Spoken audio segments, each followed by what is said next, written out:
Hello, and welcome to the SaWGuy podcast.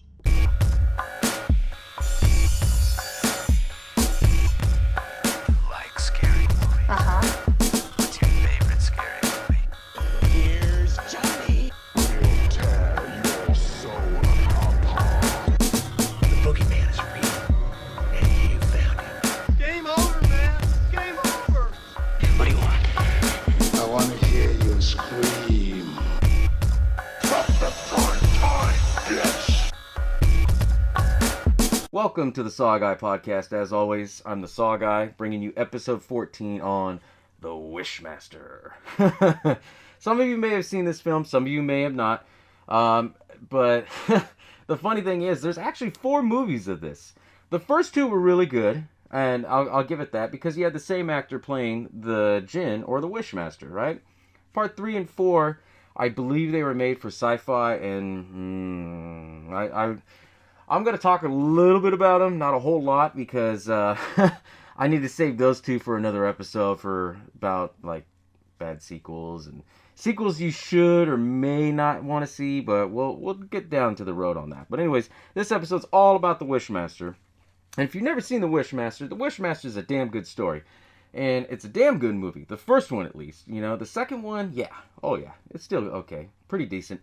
But this is mostly going to be about the first one. And so, without further ado, let's get started, right? So, the first one... So, the question is, what the hell's a Wishmaster?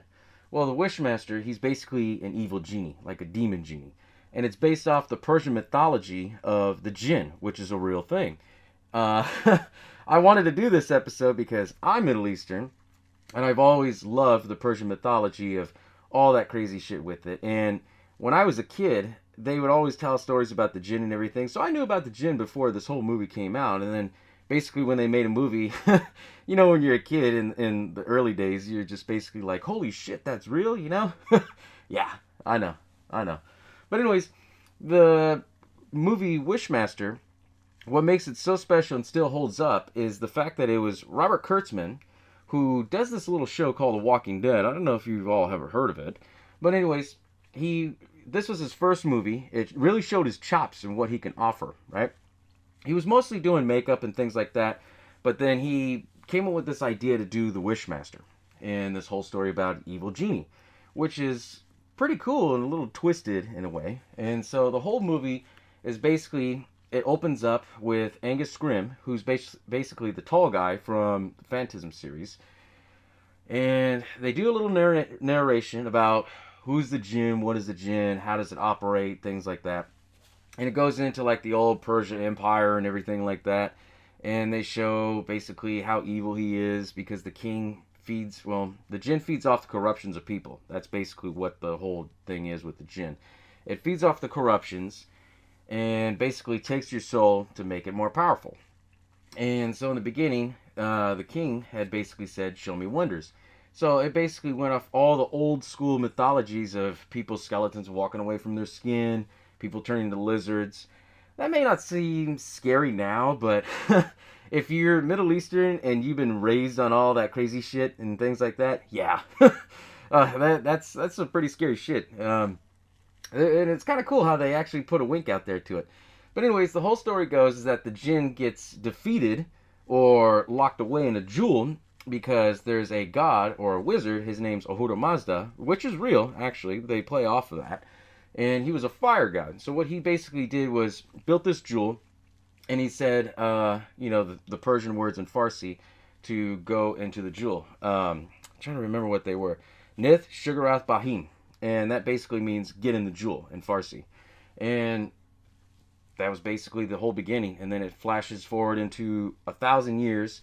And basically, you have all these cameos from everybody. All these horror icons. Tony Todd, Kane Hodder, Robert Englund. You see more of Robert Englund in this movie just because of the fact that he was a collector in this series and he was collecting all these statues from forgotten gods and things like that. So the movie opens up, and this is how the Jinn breaks out, is that when he was captured, the Jinn, they put him in a statue commemorating of the Ahura Mazda, the fire god. So Robert Englund, 1,000 years later, bought this statue, and when he was getting the statue, something happened Ted Raimi's brother was there. Well, Ted Raimi's brother. Sam Raimi's brother, Ted, he was there. And I guess he was the assistant of Robert Englund. He was getting all pissed. They drop the crate. It smashes him. The statue falls apart in millions of pieces. A worker sees the jewel. The djinn that escapes, right? And the whole story follows everything about how the djinn breaks out of the jewel, how he wants his wishes, how he kills people for his wishes. And it's actually really different and unique. And what makes this film stand out is that it's not... it's gory, but... I mean, it builds up more suspense, and it's like, whoa, what the fuck, you know? That kind of thing. That really was. Some of the kills were really unique in it. It was a different film because it was based in 1997, and it was actually presented by Wes Craven. A lot of people forget about that. You know how everyone says, oh, you know, like these new movies, Eli Roth presents Clown, or Wes Craven presents... This was a Wes Craven presents deal kind of thing. And... basically, when they got into the whole story about it, the jewel travels from the worker to a pawn shop to the main character. The main character basically blows on the jewel, rubs it, all that stuff, right? Then she has this relationship with a guy friend.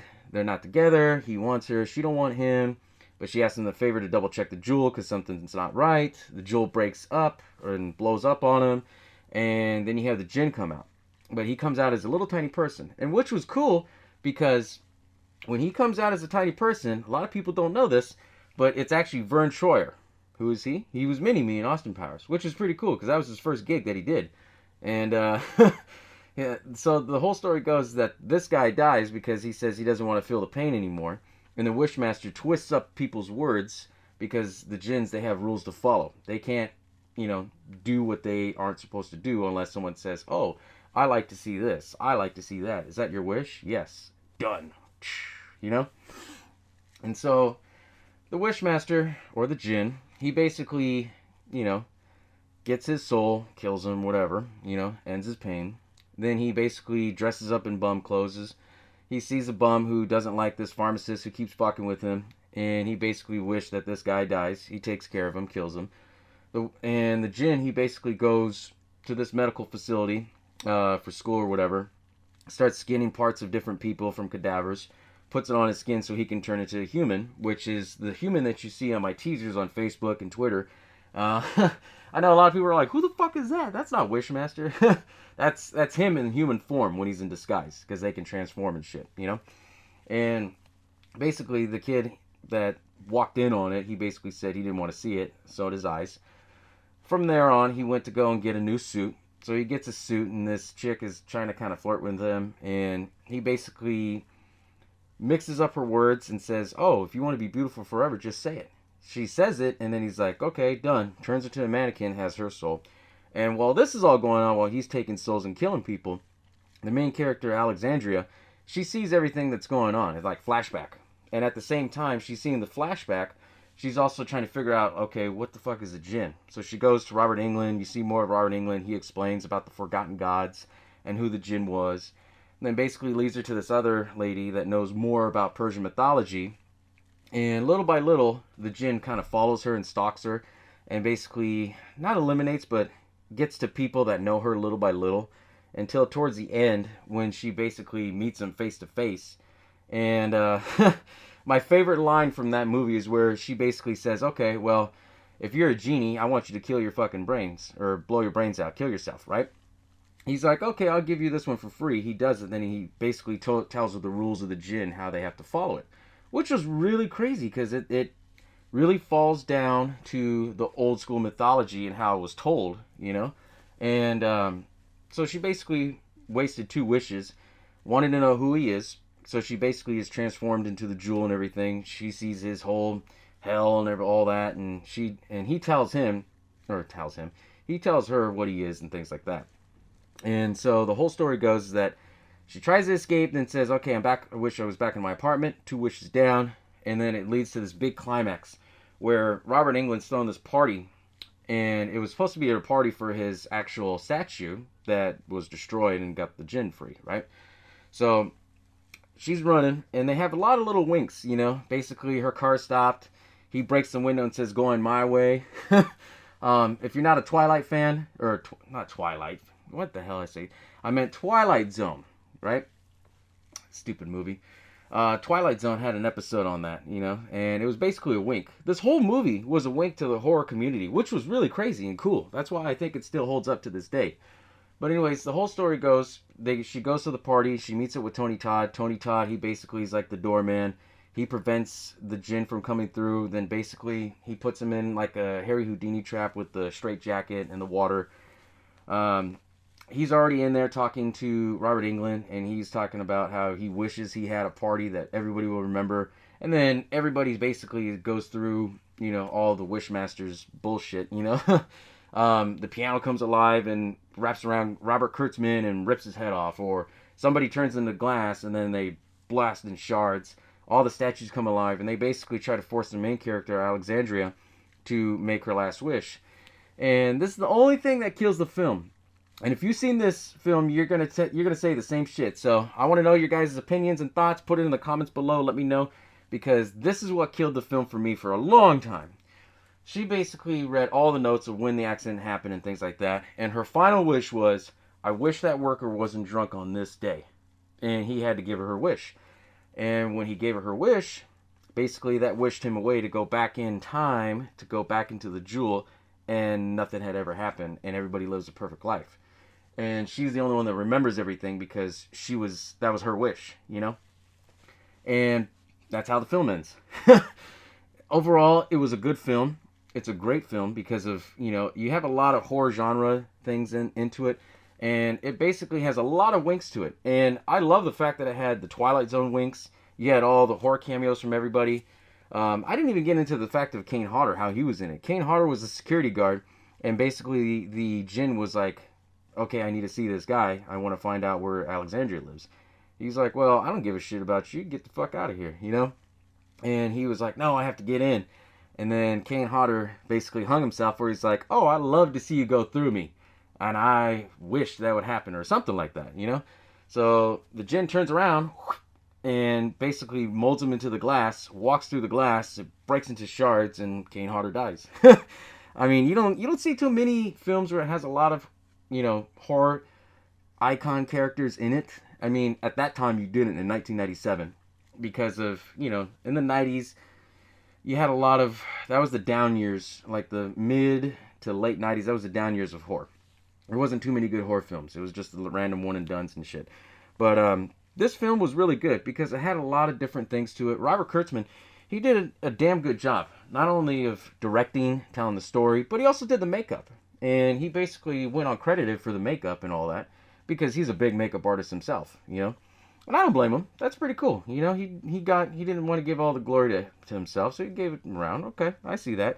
And then after that film came out, it was kind of silent for a while. It wasn't until 2001 they started filming it. Then 2002 came out, and they basically released the second one. The first one was released in theaters, and it was this big-ass hype because Wes Craven presented it. And it was mixed reviews at the time, so that's why when they did the second one, it went straight to DVD. That's why if you go to like the video stores, maybe even at Walmart, you can see like in the $5 bin, you see the first one and the second one together because that's how they released it. And well, anyways, the second one, it basically starts right after the first one. So I guess the second one starts off where you don't see Robert Englund, but it's implied that he gets rid of the Ahura Mazda statue. And these people, they go into a museum and they try to rob it. Well, anyways, while they're shooting the cops miss and breaks apart the statue and the jewel comes out. So the guy steals the jewel. He gets shot, one of the robbers, and he basically wakes up the djinn and tells basically the same thing from the first one. I wish I was never born. I don't want this pain. So he turns the guy, a little bit at a time, all the way down till he was a baby, till he was nothing. Then the djinn is fully charged, wakes up, has his soul, and a cop tells him freeze, and he tells him, okay, is that what you want? Yeah, okay. He freezes the cop and everything and falls apart or whatever. And then eventually he turns into his human form, which they never really explain how he turned into a human form from the first one, but go figure, right? If that never happened. But anyways, he was arrested, the djinn, and he was sent to prison, which was like, wow, that's really cool how they did that. Okay, I could see where this little twist is going. Well, the other bank robber, she gets away, and she starts having flashbacks like the main character in the first one. And basically, the whole thing is with this one is that the Jinn, they change up the story of the Jinn on this one, which is, they change up the story saying she needs to set him free, fulfill the prophecy. They don't explain what the fulfill the prophecy is because they never said it in the first one. But basically, fulfilling the prophecy in the second one was make your 3 wishes, right? And so he's in prison, the Jinn, and I love this one because it has a lot of different cameos from different people. Well, not as much as the first one, but you have a couple cameos from famous actors. And anyways, you have he's in prison, and basically he's feeding off all these people's wishes, you know? People that wish, oh, you know, I want to walk through these doors, or not through these doors, I want to walk through these bars. And if you're a genie, get me free, right? So this guy was fucking with him in the prison cell. He's like, all right, done.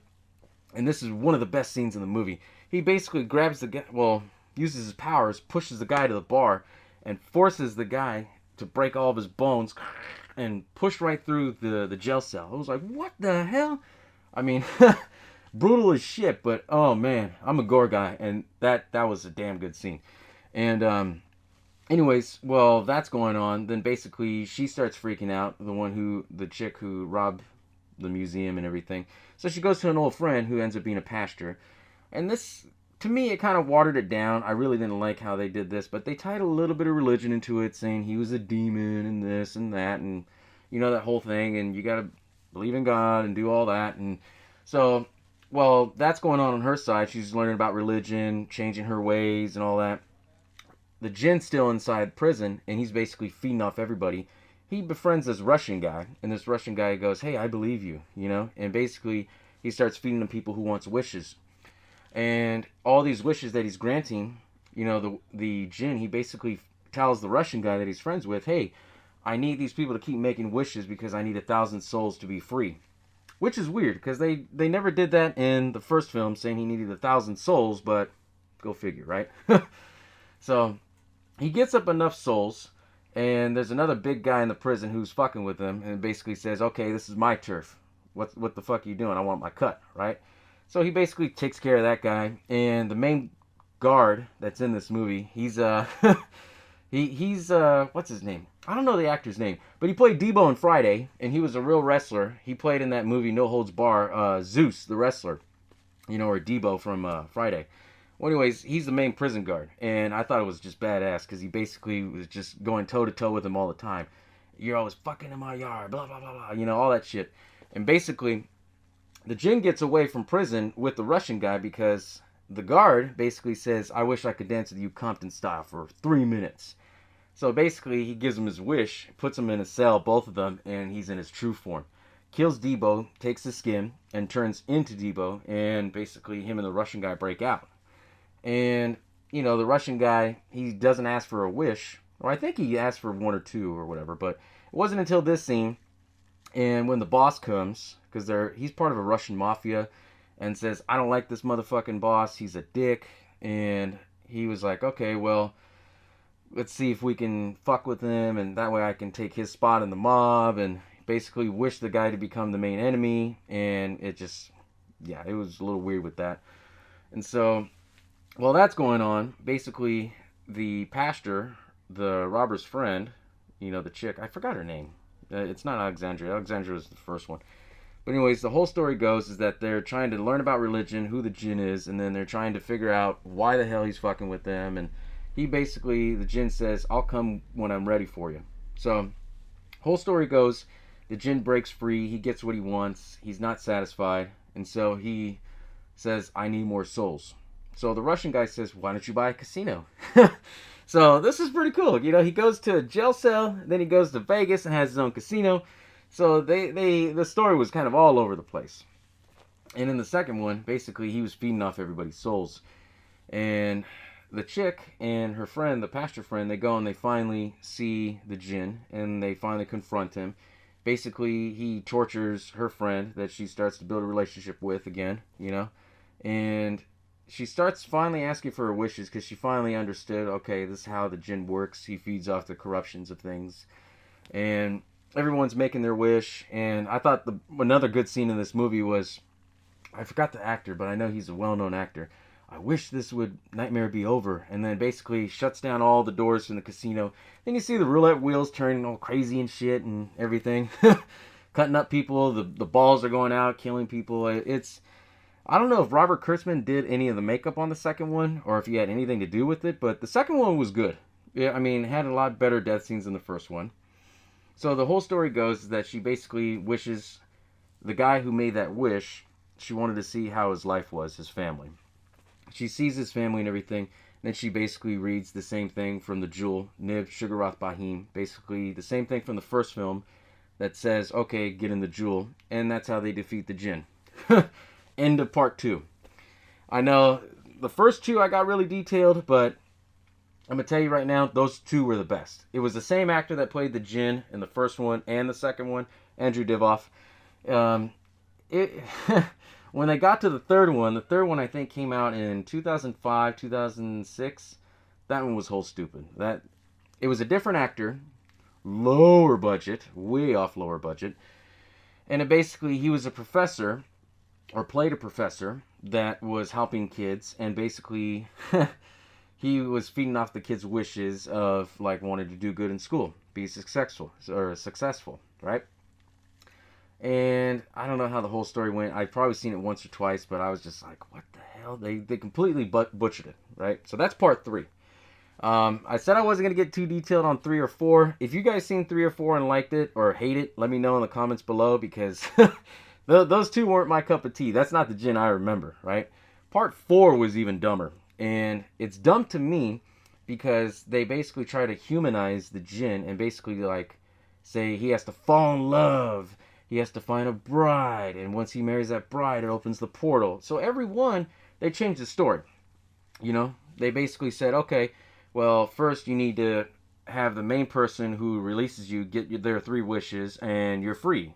And part 2 says, okay, you need 1,000 souls plus those 3 wishes. Okay. Part 3 didn't really explain what he needed, other than the fact he needed 3 wishes. So I kind of went back to the roots of the first one. Part 4 was so stupid. He had to fall in love. And then they had, part 4, then they had this guy who's chasing him. He's a Jinn hunter. Right? I know. I didn't know there was an occupation for that, but okay. But, you know, the whole story with the Wishmaster series, if you've never seen it, I say give it a shot. For the first one, you'll love it. Second one, you'll kind of be like, okay, I can see the extension on this. Part 3 and 4, I'm going to tell you from my experience, don't waste your time on it unless you want to see a really bad horror film. Usually they play it a lot on Sci-Fi Channel, because I think it was Sci-Fi Channel that produced it, because during that time, Sci-Fi, they were pushing out sequels for things. They did Pumpkinhead 3 and 4, which was really odd, and I think they even did a 5th one. But I know for a fact they they kind of butchered it a little bit when they went, and it's like with every franchise. They get watered down, you know. But what I liked about the first 2 films is the first film was very true to the roots of the Jinn from the Persian mythology. The second one, they basically changed the setting and made it more like, not demented, but more dark, which was really cool. I mean, the fact that the Jinn was in prison with a bunch of these bad people who want nothing but wishes to hurt people or harm people or to get their ways of greed, corruption. He fed off that. That was really cool. The fact that he also opened up a casino, which is kind of like a legal prison in a way. You know, people wish for things and stuff like that. It took the whole story to a new level. So that's why I think part 2 was really good. And in comparison to part 1. Part 3 and 4, but, you know, I don't know. It was very different. And then when they did part 2, 3, and 4, they took out all the wings to horror films and all the horror genres. What I love about the first one, you had, like, the Twilight Zone reference, like I said. Then you had references to all the other horror actors who've contributed to horror. Robert Englund, who was Freddy Krueger. Tony Todd, who was Candyman. Kane Hodder, who was fucking Jason, you know, the list goes on. You have Greg Kurtzman, who was basically, he wasn't well known for his work as a director or anything like that, but he was well known for doing horror movie effects and makeup effects and stuff like that. That's how he built up his name. And also, too, you had Wes Craven, who was out there promoting the shit out of this film, who's just one of the other masters of horror. So, I mean, The Wishmaster was really good for what it was.